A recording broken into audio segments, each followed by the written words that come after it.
So thank you everyone for taking out time and joining in on this. I'm looking forward to today's discussion. Today's basically what I'm going to talk about is all my life and all my journey so far and learnings.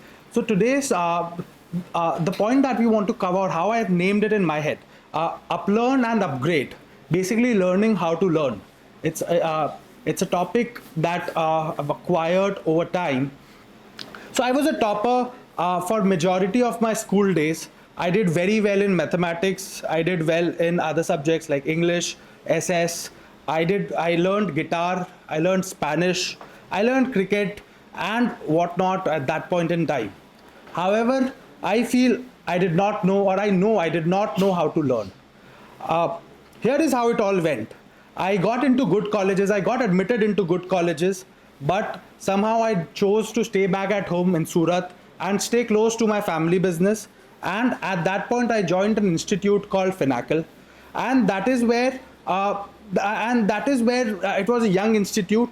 I was learning how to learn. They were learning. They were also new to the same, so their curriculum and everything was being refined by the time, by the day. First year went by a fly, and in very true sense, it got wasted. In the second, by the end of first year, nothing great had been achieved. Nothing had happened. Nothing had happened. In the second year, we were learning about different parts, and I was pretty much again wasting time. I did not know, again, as I said, learning without guidance, learning without someone hand holding me, despite be doing very well in exams and every part. So at this point, my mentor, my sir at that place, he held my hand, gave me a book, and said, Anurag, read this book end to end. And the idea there was simple. He said it, and I had attempted this twice to try to read a book. By then, I had never read a book, so and failed both the times. So he said, Anurag, don't bother remembering the book. Don't bother if you don't recall anything after finishing the book. Do this for 1 week. Do nothing. Just finish a book. For the first time ever, just finish a book. And for the first time in my head. And I did that. It did not take me a week, it took me 2 weeks, but I read the first ever book of my life. And I think this is the first time I really learned. Not that I could tangibly put together a lot of things, but I finished a book that was a big tick mark in my head. So here is what I learned in this. One, before you start learning anything new, there is a large sense of uncertainty, there is a large sense of fear that is there behind you. Now second, he gave me the second book again to finish it in 1 week. In that 1 week, as I was finishing the book, the second book, again it did not make sense. Those topics were very alien to me. I was new to the topic. I was trying to learn something that was new to me, and that is where I understood that you will not know where to start from. Whenever you are trying to learn something new, you will not know where to start from. Finance was, all those books were about the subject of finance, and I had no clue of head and tail of what finance is. After that, for the next 18 months, all that I was doing was going to the institute, spending 3 hours in the class and about 7-8 hours just reading, be it reading annual reports, reading books, reading different sorts of reports that are going out there. And that is where, after about 4 to 5 months of reading, that is where things started kind of adding up for me, and things started kind of making sense, and I started understanding basics and good basics of finance. And that is where I learned the third thing, that you will not be able to make sense from the day one when you are trying to learn something new. You will put them together and do it consistently, and that is where you will learn, or things will start adding up in a manner where it will add to something new. And that is where I understood consistency mattered. Doing all this for 18 months, I got admitted to I started working with a very good PMS in the country, a portfolio management service, and I got to work on a fund size that was about 400 crores at a very, very young age, about 2021, and was kind of understanding, working with very senior folks in my industry. And that is where I realized, when you learn something from scratch, this is how it adds up. Next thing, I again had to start this for marketing. but because I started working on my own business about 2019-20, and that is when a ad popped up on digital marketing, and I thought, okay, let's. This is the need of the hour, 2019. Let's at least finish this. I took up a course. I finished that in 3 days, end to end, about 20 hours, and that is what was there. And that is what I learned in that phase. Again, scared. Again, the same cycle. Nothing was new. Nothing was not able to understand a lot for the next 3 months, 4 months. Read all kinds of books at Seth Godin, Alan Dibb, Simon Sinek, all these different kinds of people in the space. And about 6 months later, had a basic or a good understanding of marketing, in so much so that I could run marketing campaigns or run marketing activities for Zebra Learn for about first 2.5 years. Third, again, I had a tech team that was reporting to me. I did not understand the first thing about tech, because coming from finance education, tech is again something that was very alien to me. So learning tech, again the same cycle from scratch. I enrolled for a class, attended that for 3 months, learned about tech from scratch, and I still cannot code. But a product team and a software team does report to me.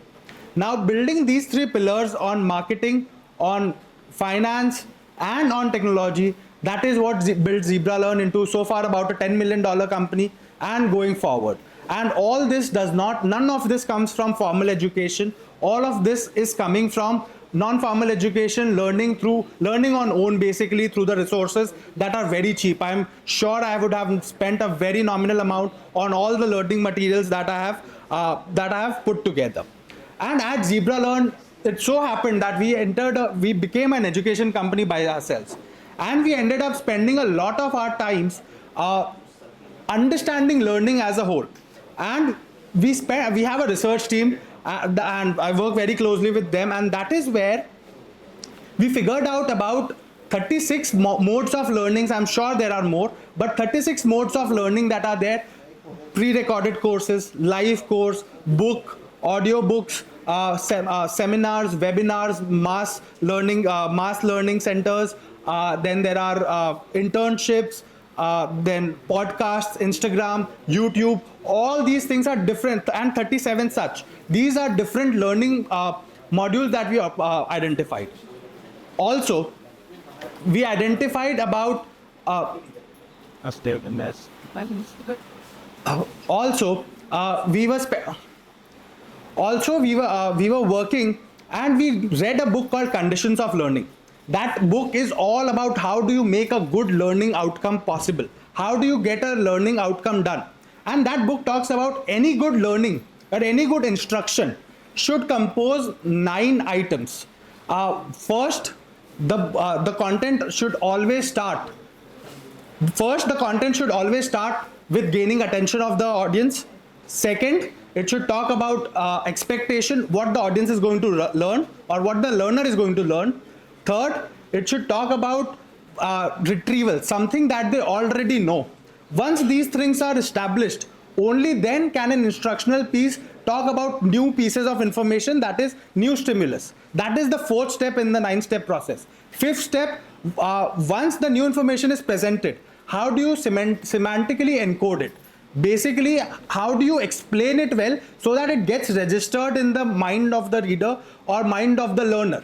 6th, you elicit action. Action meaning there should be some action item after it. There should be exercises, puzzles, you do something about it, maybe some short project work, something around that. 7th, there is feedback from the teacher or from the instructor on the activity that has been done. 8th, there is assessment, the equivalent of what we call exams.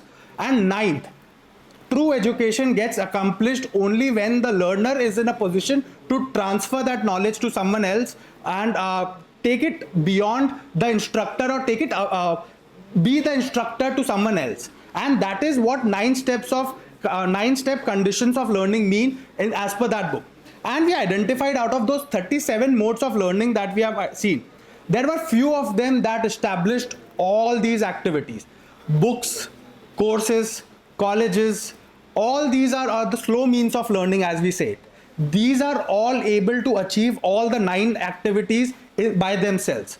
versus something like YouTube videos, something like podcasts. These things are extremely effective when it talks about retrieval or when it talks about new information in a short period of time. So that is where that is what gave us our framework of how one should learn or how learning should happen. How learning should happen. Phase one, always begin with something. When you're learning something that's not understood by you or that's new to you, always begin with a slow thing, meaning take a book, take a course, and take a very generic one, and you will not know where to start. So take a very generic one, read that through, read few of them through. Once your phase one should only comprise things that cover all these 9 steps that we mentioned. Then we move to phase two, where we only focus on retrieval related modes. Retrieval mediums, meaning things like project work, things like group discussions, where you are recalling again and again what you have learned. You don't want, in the second phase, you don't want to acquire or keep on acquiring new data, because that's all going to be of no use. You will not be able to encode it in your mind. So second phase should all be about retrieval, and these first and second phase should typically last between 1 to 1.5 years for any new subject that you're learning. Third phase should be all about these newer forms, which is where you can take in almost any and every kind of new information and immediately, because your base is set up. You have that framework where if we give you something that's new piece of information, you know how to process it because that field is understood by you. So that is how you learn anything in the 3 phases. And the fourth phase, which is the ultimate phase of learning anything worthwhile, is learning from people. Now, if you are able to learn from other people, you need to have your first 3 phases done and solved by yourself. So this is how one should learn by themselves. And in your college years, it's extremely important to learn how to learn, because typically what we would have learned in our college years in a decade or in 2 decades, a lot of them will change or evolve. So with that, I would end saying, what are you learning, and are you learning are you learning the way to learn?